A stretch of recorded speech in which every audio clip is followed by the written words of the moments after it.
خطبہ نمبر 201 آپ علیہ السلام کا ارشاد کرامی، جس میں واضح راستوں پر چلنے کی نصیحت فرمائی گئی ہے۔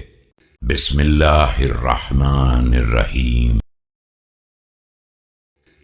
أيها الناس لا تستوحشوا في طريق الهدى لقلة أهله، فإن الناس قد اجتمعوا على مائدة شبعها قصير وجوعها طويل۔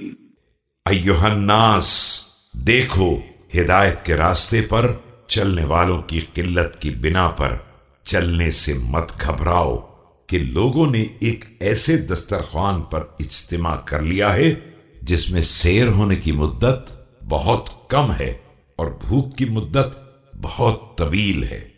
أيها الناس إنما يجمع الناس الرضا والسخط، وإنما عقر ناقة ثمود رجل واحد فعمهم الله بالعذاب لما عموه بالرضا، فقال سبحانه فعقروها فأصبحوا نادمين۔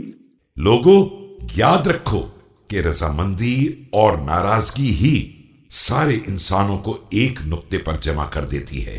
ناقہ صالح کے پیر ایک ہی انسان نے کاٹے تھے، لیکن اللہ نے عذاب سب پر نازل کر دیا کہ باقی لوگ اس کے عمل سے راضی تھے، اور فرما دیا کہ ان لوگوں نے ناقے کے پیر کاٹ ڈالے اور آخرت میں ندامت کا شکار ہو گئے۔ فما كان إلا أن خارت أرضهم بالخسفة خوار السكة المحماة في الأرض الخوارة۔ أيها الناس من سلك الطريق الواضح ورد الماء، ومن خالف وقع في التيه۔ ان کا عذاب یہ تھا کہ زمین جھٹکے سے گھڑگھڑانے لگی، جس طرح کہ نرم زمین میں لوہے کی تپتی ہوئی پھالی چلائی جاتی ہے۔